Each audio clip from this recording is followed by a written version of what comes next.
जाजपुर जिला धर्मशाला रे क्रसर कर्मचारी को हत्या घटना मृत युवकों परिवार को भेटिले राज्यसभा सांसद सुलता देव और धर्मशाला पूर्वतन विधायक प्रणव बलवंतराय। धर्मशाला थाना अधीन जामुबणिया ग्रामर अरिजित जेना राहाड़ापुर स्थित पद्मावती क्रसर रे 3 मास है काम करुले। अर्थ हेरफेर अभियोग नहीं युवकों को निर्मम भाव माड़ मरा हत्या करा अभियोग होता। घटना को 4 दिन बीती जाइथिले सुद्धा पुलिस पक्षरु कौनसी कार्यानुष्ठान नियाजाई नाही।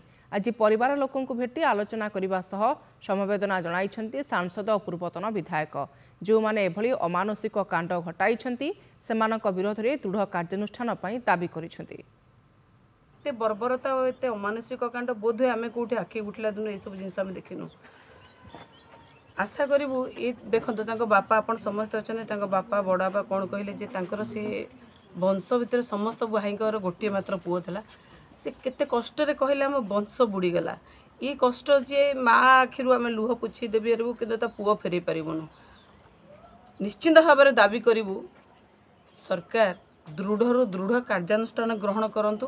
तांकु सरकार न्याय दियंतु एवं आमे मध्य से कहूँ जी भी दोषी दंड पाऊ जो भली भावे अमानुषिक कार्यक्रम करिसंती जो भली भावे कांड भियाइचंती जी भी आधे संपृक्त अच्छा समस्त को दोषी साब्यस्त हो एवं केमिति तांकु एक्शन निया सेटा राज्य सरकार सब बेले प्रशासन कथा कहते जाजपुर पुलिस हूँ बा राज्य सरकार प्रति दृढ़ कार्यानुष्ठान केमिति नेबे सेतिपय आमे समस्त अपील करूँ।